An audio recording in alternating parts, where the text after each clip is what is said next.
In the depths of time, long before humanity took its first steps upon the earth, the oceans were ruled by a monster so immense, so terrifying, that nothing in the modern world can compare.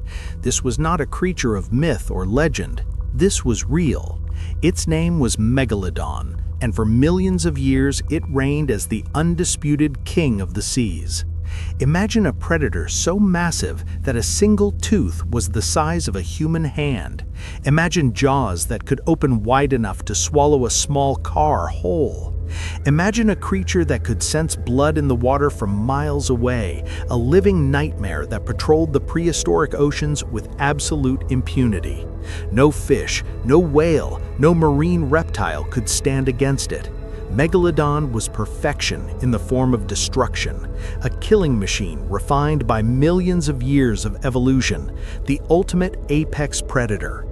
The ancient oceans were its kingdom, from the warm shallows of coastal nurseries to the crushing depths of the open sea. Megalodon hunted wherever prey could be found. Its prey had no escape. The fastest swimmers were run down. The largest whales were ambushed and torn apart. Even the armored and the clever fell victim to its relentless hunger. In a world defined by the simple law of predator and prey, Megalodon wrote its own rules. For over 20 million years, this titan dominated every ocean on Earth. Generations of marine life lived and died under its shadow. Evolution itself seemed to bend around its presence, with prey species growing larger, faster, and more desperate in their attempts to survive. But survival was fleeting. Megalodon always found them. Megalodon always struck, and Megalodon always won. Or so it seemed. Because somewhere in the vast expanses of the Miocene Ocean, something else was stirring, something that did not flee when Megalodon approached, something that did not cower in the darkness or hide among the reefs, something that looked upon the greatest predator the ocean had ever known and did not flinch. For all its power, for all its size, for all its millions of years of unchallenged dominance, Megalodon was about to meet its equal, a creature so powerful, so intelligent, and so fearless that it could do what no other animal had ever done. It could challenge the king. This rival was not some mythical beast conjured from imagination. It was real. It swam the same waters, hunted the same prey, and competed for the same territories. And when these two titans crossed paths, the ocean itself must have trembled. But what was this creature? What could possibly stand against the most powerful predator in Earth's history? What manner of beast could look into those cold, ancient eyes and refuse to become prey? The answer lies buried in the fossil record, hidden in ancient rocks and preserved in petrified bone. A secret kept for millions of years, waiting to be uncovered. A secret that reveals not one apex predator, but two. Not a kingdom with a single ruler, but an empire divided by rivals of unimaginable power. This is the story of Megalodon, the story of its reign, its power, and its one true rival. This is the story of the only predator that could challenge the king of the ancient seas. And by the end, you will understand why the Miocene Ocean was the most terrifying place that has ever existed on this planet. The battle for supremacy is about to begin. To understand what it took to challenge Megalodon, we must first understand Megalodon itself. We must comprehend the full scale of its power, the precision of its hunting, and the sheer evolutionary perfection that made it the most dominant predator the ocean has ever produced. Megalodon, the name itself means giant tooth, and it is through these teeth that we have come to know this ancient terror. Fossil teeth, some measuring over 7 inches in length, have been found on every continent except Antarctica. These triangular blades, serrated like steak knives and harder than steel, tell a story of unimaginable violence. Each tooth was designed for one purpose, and that purpose was to slice through flesh and bone with devastating efficiency. But teeth alone cannot convey the true magnitude of this creature. Scientists estimate that Megalodon reached lengths of 50 to 60 feet, with some specimens potentially exceeding 65 feet. To put this in perspective, the largest great white sharks today rarely exceed 20 feet. Megalodon was not merely larger, it was in an entirely different category of existence. A single megalodon could have weighed between 50 and 70 tons, making it heavier than a loaded semi-truck. Some estimates suggest the largest individuals may have approached 100 tons. This was not a fish, this was a living locomotive of muscle and cartilage. The bite force of Megalodon remains one of the most terrifying statistics in paleontology. Computer models based on jaw reconstructions suggest that Megalodon could generate a bite force of up to 41,000 pounds per square inch. This is approximately 10 times stronger than the bite of a great white shark, and several times more powerful than the legendary Tyrannosaurus rex. Such force was not merely sufficient to kill prey, it was designed to obliterate. Megalodon did not bite to wound, it bit to destroy. Bones were shattered, organs were pulverized, entire chunks of prey were removed in single catastrophic attacks. The hunting strategy of Megalodon was as refined as its physical attributes. Fossil evidence, including bite marks on whale bones and the vertebrae of large marine mammals, reveals a predator of calculated precision. Megalodon targeted the most vulnerable areas of its prey, focusing on the flippers, the tail, and most devastatingly, the rib cage protecting vital organs. By crippling its victim's ability to swim, Megalodon ensured that even the fastest prey could not escape. A wounded whale thrashing helplessly in blood-darkened waters was merely a meal waiting to be consumed. But Megalodon's intelligence extended beyond brute force. Analysis of fossilized prey remains suggests that Megalodon may have employed ambush tactics, attacking from below where prey could not see its approach. The murky depths of the Miocene Ocean would have provided perfect cover for such attacks. One moment a whale would be swimming peacefully, the next a shadow rising from the abyss, then impact. The attack would be over in seconds. The prey would never know what killed it. To comprehend Megalodon's dominance, we must compare it to the predators we know today. The great white shark, the most feared predator in modern oceans, is a distant relative of Megalodon. Yet the comparison is almost laughable. A great white alongside Megalodon would be like a house cat beside a lion. The orca, often called the apex predator of modern seas, hunts in coordinated pods using intelligence and teamwork. A single Megalodon would have been larger than an entire pod of orcas combined. Even the sperm whale, the largest toothed predator alive today, pales before Megalodon's might. While sperm whales can reach lengths of 60 feet, they are gentle giants, diving deep to hunt squid and avoiding conflict whenever possible. Megalodon was the opposite. It sought conflict. It thrived on it. Every aspect of its evolution was oriented toward one goal, and that goal was killing the largest, most powerful creatures in the ocean. The teeth of Megalodon reveal another terrifying adaptation. Unlike modern sharks, which lose and replace teeth continuously, Megalodon's teeth show wear patterns suggesting repeated use against large, struggling prey. The serrations on these teeth were not mere decoration, they functioned like saw blades, cutting through blubber and muscle with each bite. A Megalodon attack would have created wounds so massive, so catastrophic, that no prey could survive. Fossil evidence indicates that Megalodon was cosmopolitan in its distribution. Its teeth have been found in tropical, temperate, and even cooler waters across the globe. From the ancient coasts of South America to the warm seas of Europe, from the Pacific Islands to the shores of Africa, Megalodon ruled them all. No ocean was beyond its reach, no marine ecosystem was safe from its presence. The question that paleontologists have asked for decades is simple.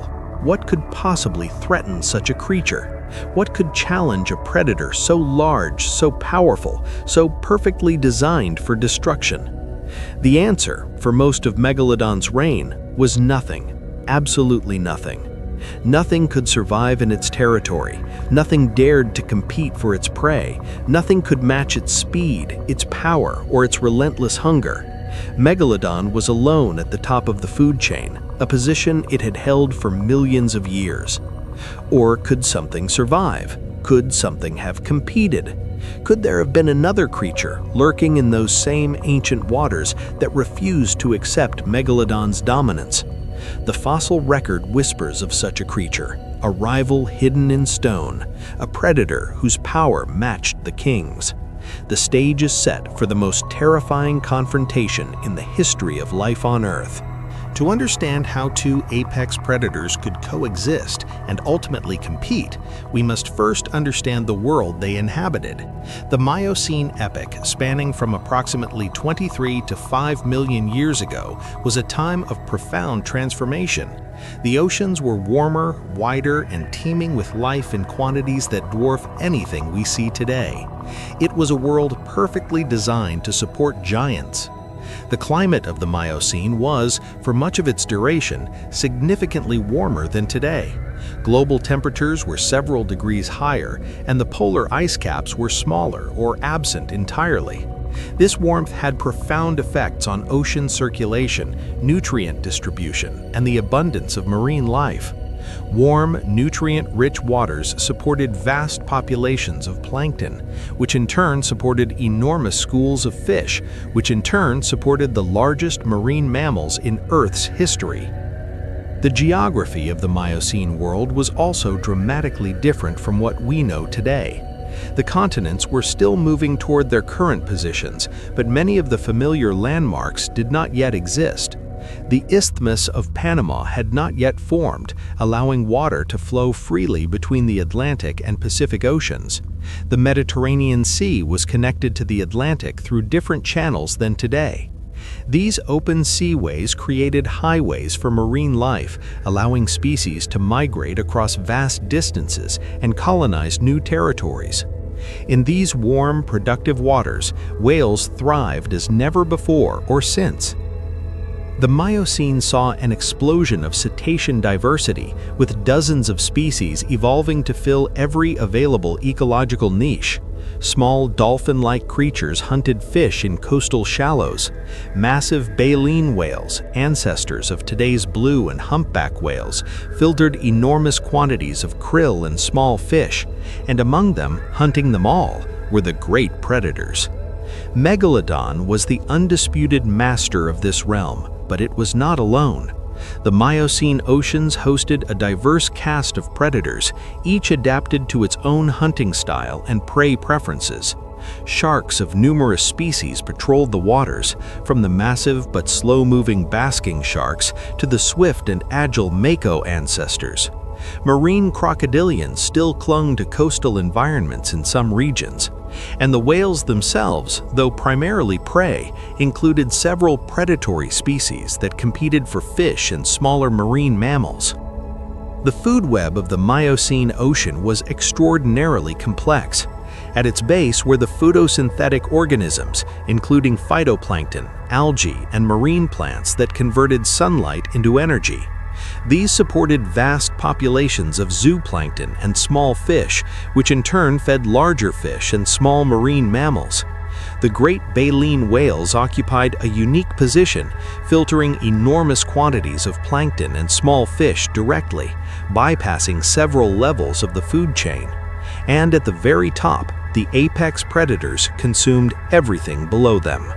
The abundance of prey in the Miocene ocean was staggering. Whale populations likely numbered in the millions, far exceeding modern populations that have been decimated by centuries of hunting. Fish schools stretched for miles, darkening the waters with their numbers. Seabirds in countless thousands dove from the skies to feast on the bounty below. It was a world of almost unimaginable plenty. Yet abundance did not mean peace. In evolutionary terms, plenty creates competition. The more prey available, the more predators can be supported, and the more predators there are, the fiercer the competition for territory, resources, and dominance. The Miocene ocean was not a paradise, it was an arena.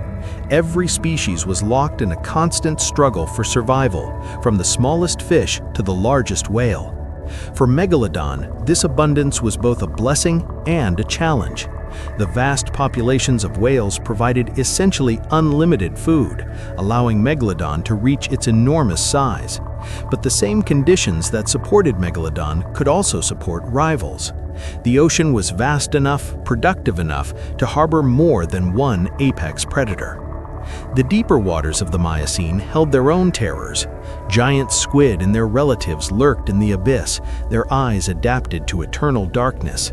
Strange fish, some bioluminescent and others nearly transparent, inhabited zones where sunlight never penetrated.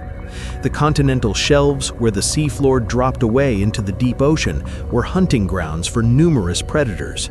Here, in the twilight zone between surface and abyss, the great whales dove to feed, and the great predators waited to intercept them. The coastal regions presented different challenges.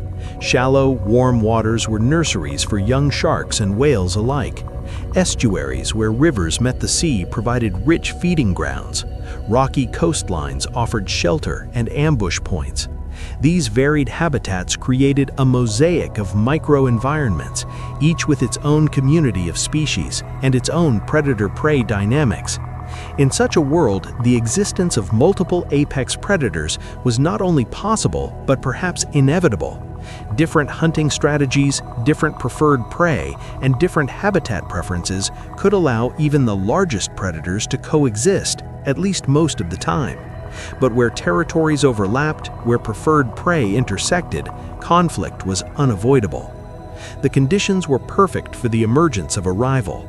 The abundance of prey could support another giant. The vastness of the ocean could hide another hunter. The complexity of the ecosystem could provide niches for different hunting strategies. All that was needed was for evolution to produce a worthy challenger. And evolution, as always, was working. In the same warm, productive waters where Megalodon ruled, another lineage was ascending. Another predator was growing in size, power, and ambition. Another creature was being forged in the evolutionary crucible of the Miocene Ocean. Somewhere in those ancient seas, a monster was rising to meet the king. Its name is Leviathan, and it was the only creature in 20 million years of Earth history capable of challenging Megalodon's dominance. The discovery of Leviathan melvillei was announced in 2010 when paleontologists working in the Pisco Ica Desert of Peru uncovered a skull of staggering proportions. At over 10 feet in length, this skull immediately announced itself as belonging to something extraordinary. But it was not the size alone that captured the scientific world's attention. It was the teeth. Leviathan possessed the largest functional teeth of any animal known to science. These were not the filter-feeding baleen of modern great whales, nor the relatively modest teeth of dolphins and orcas. These were weapons. Each tooth measured up to 14 inches in length and weighed several pounds. Both the upper and lower jaws were lined with these massive teeth, interlocking like the bars of a cage when the mouth closed. These were teeth designed for one purpose, and that purpose was to grip, to hold, and to kill. The name Leviathan comes from the Hebrew word for Leviathan, the biblical sea monster that represented chaos and power in ancient texts. The species name, melvillei, honors Herman Melville, author of Moby Dick, the famous tale of a great white whale. The naming was deliberate. Leviathan was a true monster, a creature of almost mythological proportions that had suddenly materialized from the distant past. Based on skull size and comparison with related species, scientists estimate that Leviathan reached lengths of 45 to 60 feet, with some suggesting that large individuals may have approached the size of Megalodon itself. Its weight is estimated at 50 to 60 tons, placing it firmly in the same category as its shark rival. Unlike the streamlined, torpedo-shaped body of Megalodon, Leviathan had a massive, blunt head housing the largest brain of any animal of its time. This was no mindless eating machine. This was a thinking predator. The anatomy of Leviathan reveals a creature designed for power rather than speed. Its skull shows attachment points for enormous jaw muscles, suggesting a bite force that may have approached that of Megalodon itself.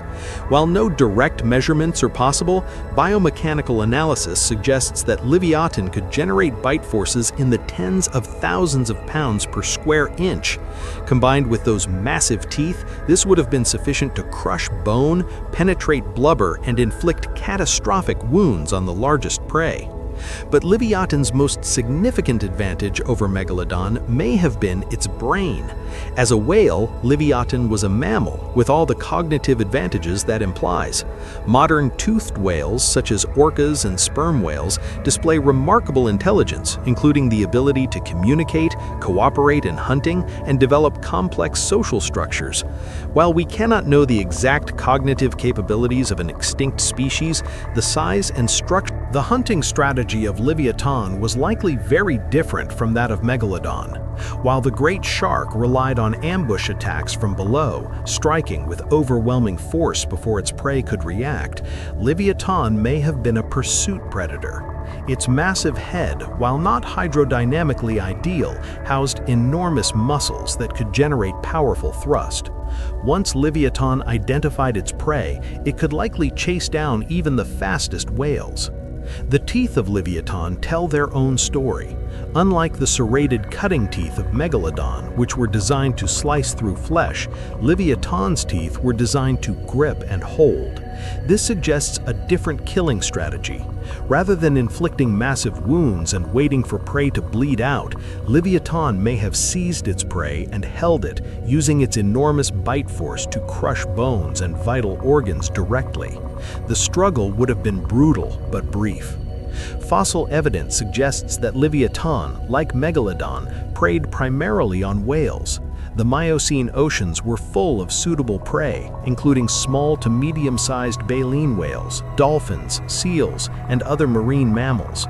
Both predators were hunting the same prey populations in the same waters at the same time. Competition was inevitable. The geographic range of Leviathan overlapped significantly with that of Megalodon. Both species have been found in similar fossil deposits, indicating that they inhabited the same regions of the ancient ocean. This was not a case of two predators neatly dividing territories.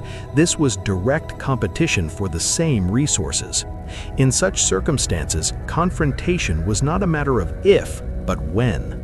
Yet Leviathan possessed one advantage that no shark could match, and that advantage was warm blood. As a mammal, Leviathan maintained a high body temperature regardless of water conditions. This gave it sustained energy for long pursuits and powerful metabolism for rapid recovery after exertion. Megalodon, while likely possessing some degree of metabolic warmth like modern great white sharks, was still fundamentally a cold-blooded creature. In prolonged confrontations, this difference could have been decisive. The existence of Leviathan forces us to reconsider everything we thought we knew about Megalodon's reign. For millions of years, we assumed that Megalodon ruled unopposed, the sole apex predator of its domain. Now we know that the throne was contested. Now we know that another monster patrolled the same waters, hunted the same prey, and perhaps looked upon Megalodon not as king, but as rival. The stage is set for confrontation. Two titans, each representing the pinnacle of their evolutionary lineages. One, a shark perfected by hundreds of millions of years of evolution. The other, a mammal that had only recently returned to the sea, but had already reached the apex of power. When these creatures met, the ocean itself must have shuddered. The waters darken as we descend into speculation. What follows is not recorded in the fossil record. No bones preserve the moment of contact. No teeth memorialize the outcome. But based on everything we know about these creatures, based on their anatomy, their behavior, and the world they inhabited, we can reconstruct what may have happened when Megalodon and Leviathan crossed paths. The first scenario involves a contested kill. Picture a warm Miocene morning in what is now the coast of Peru. The sun angles through clear water, illuminating a scene of carnage. A megalodon has just completed a successful hunt, its 60-foot body circling a dying whale. The attack was textbook, featuring a devastating strike from below that destroyed the whale's tail, followed by systematic feeding on the helpless prey. Blood clouds the water, diffusing outward in expanding plumes of crimson. But Megalodon is not alone. A mile away, a pod of Leviathan has detected the disturbance, not through sight, which is limited underwater, but through sound. The death throes of the whale, the impact of the attack, the very vibrations of Megalodon's movements have traveled through the water at nearly a mile per second. To the sensitive ears of these whale predators, it is a dinner bell. They approach with purpose, 3 adults, each over 50 feet in length, moving in loose formation. Their massive heads breach the surface periodically as they breathe, their blowholes expelling air in powerful bursts before they dive again. Unlike Megalodon, which must keep moving to breathe, these hunters can approach at their own pace, conserving energy for what may come. Megalodon senses them before it sees them. Sharks possess electroreception, the ability to detect electrical fields generated by living creatures. As the Leviathan draw near, Megalodon becomes aware of multiple large signatures approaching. This is unusual. The shark is accustomed to other predators fleeing its presence, not approaching it. The confrontation begins at 100 meters. Megalodon does not flee. It cannot. Flight would mean abandoning its kill, and in the calculus of predator mathematics, abandoning a meal to potential rivals is an unsustainable strategy. Instead, it turns to face the approaching whales, its mouth slightly agape, rows of serrated teeth visible even through the bloody water. The Leviathans slow their approach. They too are calculating. A single Leviathan against a full-grown Megalodon would be a desperate gamble, but they are not alone. They spread out, forming a loose semicircle around the shark and its kill. Clicks and whistles pass between them, sounds too high-pitched for human ears, but carrying complex information. They are communicating. They are strategizing. Megalodon strikes first. With a sudden burst of speed, it rockets toward the nearest Leviathan, mouth opening to reveal the killing geometry of its jaws. The attack is terrifying in its velocity, a 50-ton predator moving with the speed of an acceleration-propelled missile. This is the attack that has killed countless whales, the attack that has made Megalodon the terror of the Miocene. But the Leviathan is not a whale. It does not flee mindlessly or freeze in terror. Instead, it pivots with surprising agility, using its massive tail to thrust sideways as the shark passes. Megalodon's jaws close on empty water. Before the shark can recover, the second Leviathan attacks from the flank. Its own jaws clamp down on Megalodon's pectoral fin, those massive teeth sinking deep into cartilage and muscle. Megalodon thrashes, its enormously powerful body twisting in an attempt to dislodge its attacker. But the Leviathan holds, its warm-blooded muscles sustained by a metabolism that sharks cannot match. The third Leviathan joins the assault, targeting Megalodon's tail. The attacks are not random, they are coordinated, focused on disabling the shark's ability to swim, to maneuver, to fight. This is not the behavior of mindless beasts. This is tactical predation, born of intelligence and refined by experience. The battle is brutal and brief. Within minutes, Megalodon's movements grow sluggish, its blood now mixing with the whales in the clouded water. The Leviathan pod does not deliver a killing blow. They simply wait, circling, as the greatest shark in Earth's history weakens from blood loss and exhaustion. When they finally feed, they consume not only the original whale, but the shark that killed it. The second scenario shows the ambush reversed. Not all confrontations would have favored Leviathan. Consider a different scenario, in different waters, under different circumstances. A lone Leviathan cruises through the twilight zone, the boundary between lit surface waters and the perpetual darkness below. It is hunting, but it is also exposed. Unlike in a pod, a lone Leviathan has no allies to watch its flanks, no companions to coordinate attacks. It must rely on its own senses, its own strength. Beneath it, rising from the depths, comes death. Megalodon has perfected the attack from below over millions of years. In the darkness of deep water, its prey cannot see its approach. By the time they detect the rush of displaced water, it is too late. The shark has turned its greatest disadvantage, its need to keep moving, into its greatest asset. It is always approaching, always hunting, always ready to strike. The first indication of danger comes too late. A pressure wave, the displacement of tons of water, registers on the Leviathan's sensitive skin an instant before impact.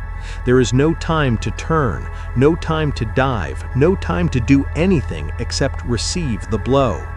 Megalodon's jaws close on the Leviathan's belly, that vulnerable underside that even armor cannot protect. The teeth, those 7-inch serrated blades, slice through blubber and muscle with mechanical efficiency. The Leviathan screams, a sound that carries for miles through the water, a distress call that will bring no help in time. The shark does not hold. This is not a contest of endurance. Megalodon releases and retreats, circling just beyond striking range, watching as its prey weakens. The wound is catastrophic, organs exposed, blood streaming in ribbons through the water. The Leviathan thrashes, tries to dive, tries to flee, but its movements are uncoordinated, desperate. When Megalodon returns for the second bite, there is no resistance. This scenario reminds us that individual encounters would have been determined by circumstances as much as by the combatants themselves. A pod of Leviathan might overpower a single Megalodon, but a lone whale caught off guard stood little chance against the ambush predator. The Miocene Ocean was not a simple contest of strength, it was a chess game of positioning, timing, and opportunity. The third scenario explores a territorial dispute.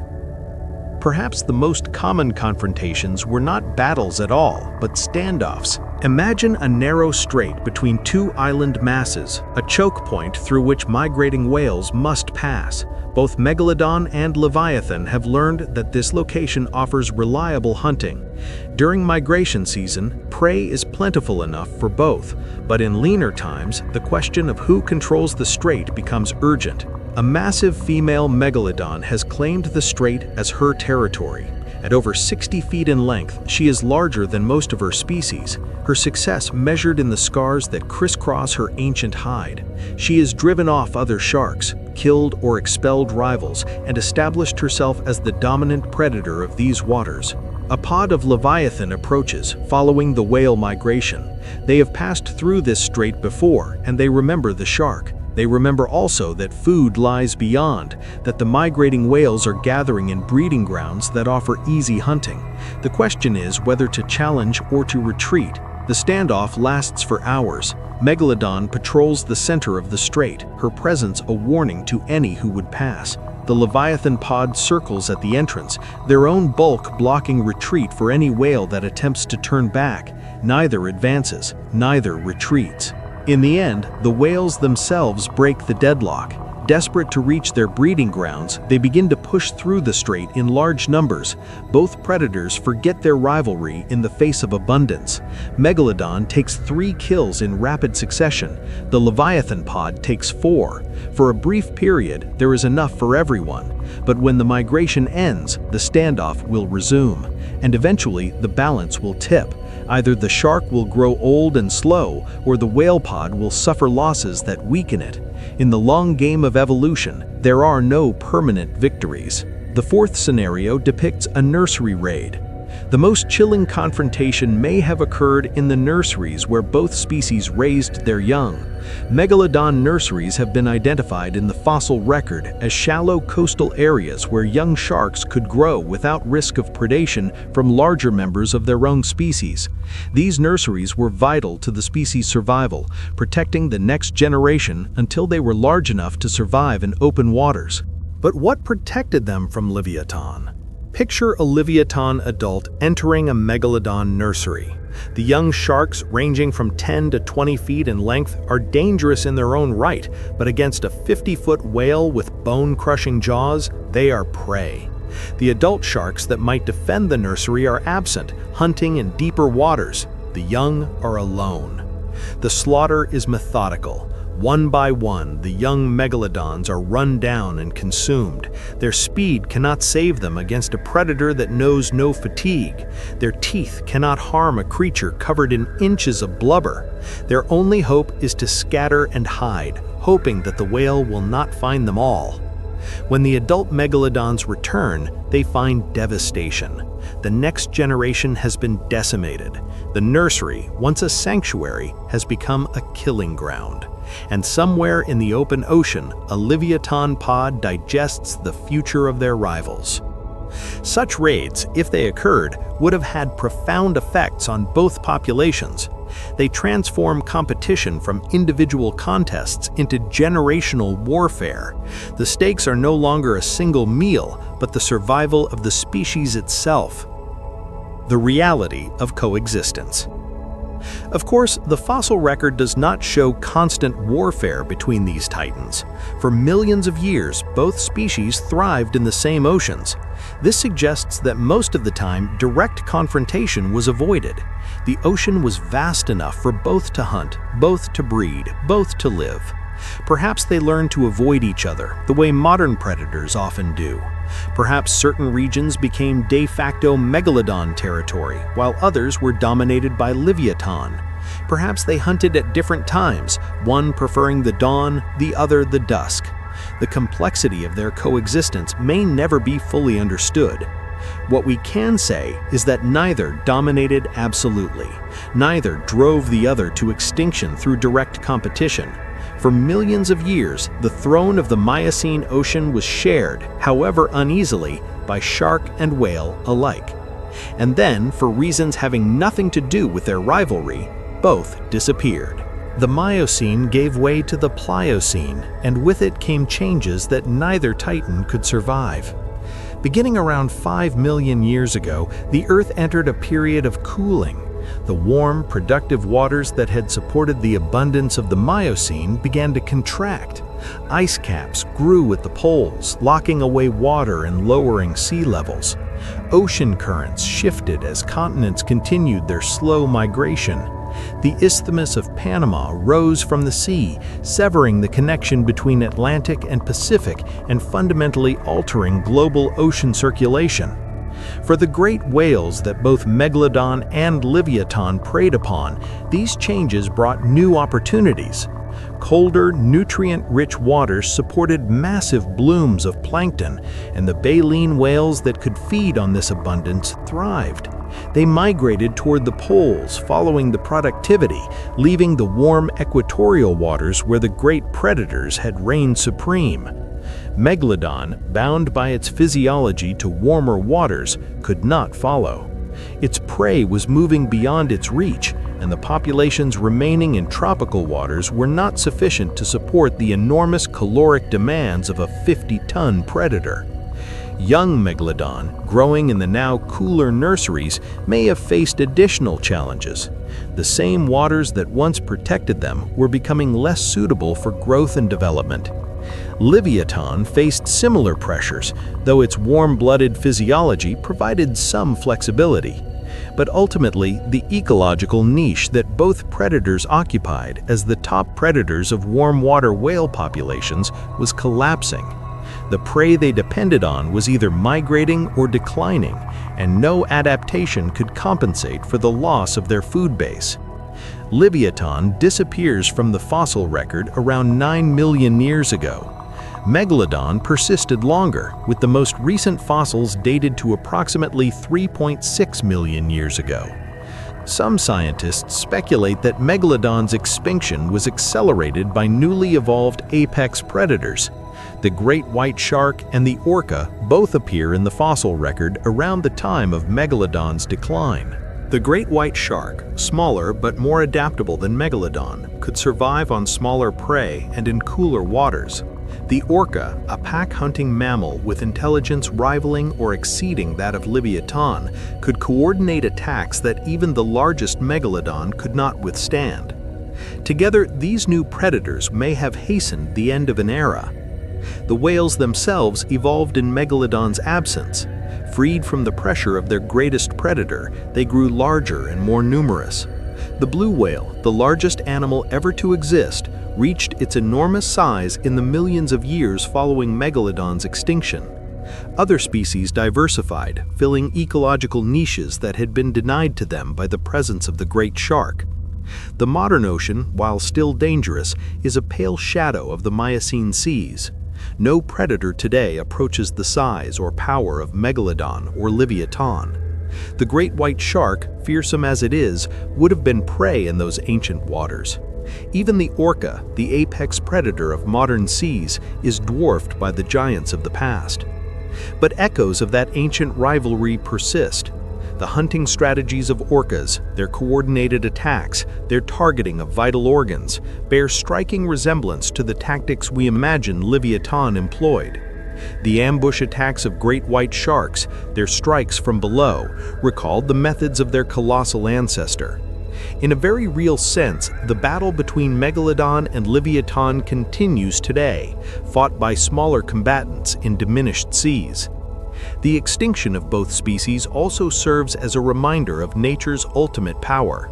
No predator, however dominant, is immune to environmental change. The same abundance that supports giants can be withdrawn, leaving even the mightiest to starve. Evolution does not guarantee success, it merely provides opportunities. What the environment gives, the environment can take away. We have journeyed together through millions of years and thousands of feet of ocean depth. We have witnessed the reign of the greatest predator the seas have ever known and discovered that even the mightiest throne can be contested. The story of Megalodon and Leviathan is not simply a tale of ancient monsters. It is a story about the nature of power, the limits of dominance, and the relentless creativity of evolution. Megalodon represented the culmination of shark evolution, hundreds of millions of years of refinement producing the ultimate marine predator. Its teeth, its jaws, its hunting strategies were perfected over eons, each generation slightly more effective than the last. By the time of its peak, Megalodon was as close to perfection as evolution could achieve in shark form. And yet, perfection was not enough. Leviathan, ascending from a completely different lineage, achieved comparable power through entirely different means. Where Megalodon relied on ancient instincts honed over geological time, Leviathan brought intelligence, warm blood, and social behavior. Where Megalodon attacked from the primal depths, Leviathan hunted with the calculating precision of a mammalian mind. Two paths to the same destination, and that destination was absolute apex predation. Their coexistence challenges our simplistic notions of natural hierarchies. We like to imagine that every ecosystem has a single apex predator, a king whose rule is unquestioned. The Miocene Ocean teaches us otherwise. For millions of years, two monsters shared the throne, each supreme in its own way, neither able to eliminate the other. The ocean was not a kingdom with one ruler, it was an empire with rival dynasties. When both dynasties fell, they fell not to each other but to forces beyond their control. Climate changed, prey migrated.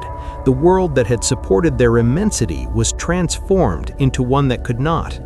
The lesson here is that dominance is always temporary, and no species rules forever, because extinction comes for all eventually.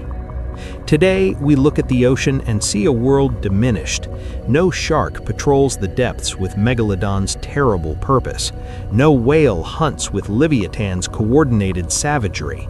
The greatest predators alive, the great whites and orcas, are impressive in their own right, but mere shadows of what once was. The age of titans is over. Or is it? The ocean is vast and deep, and humanity has explored only a fraction of its extent. In the crushing depths of the abyssal plains, in the lightless trenches where our submersibles cannot reach, what might still be lurking? We find new species every year, some of them large, many of them strange beyond imagination. The deep ocean remains the last great wilderness on Earth, a frontier as mysterious as any distant planet. Of course, Megalodon and Leviathan are gone. The fossil record is clear, and no credible evidence suggests otherwise. But the ocean that produced them remains, and evolution never stops experimenting. Somewhere in those dark waters, new predators are evolving, new forms are being tested, new monsters are being born. The throne may be empty, but the kingdom endures. What would the Miocene Ocean look like to human eyes? We imagine the terror of swimming in waters patrolled by Megalodon, of diving only to see that enormous shadow rising from below. We imagine the awe of witnessing Leviathan breach, 50 tons of whale muscle erupting from the sea before crashing back in an explosion of foam. We imagine the raw power, the primal violence, the sheer magnitude of life in its most extreme expressions. But we also imagine the beauty, the clear, warm waters of a younger Earth, the abundance of life in every direction, the intricate dance of predator and prey playing out over millions of years, each species pushing the others to new heights of adaptation. The Miocene Ocean was not merely a chamber of horrors, it was a cathedral of evolution, where life explored its possibilities on a scale never seen before or since. As we conclude this journey, we return to the question that began it. What was the only predator that could challenge Megalodon?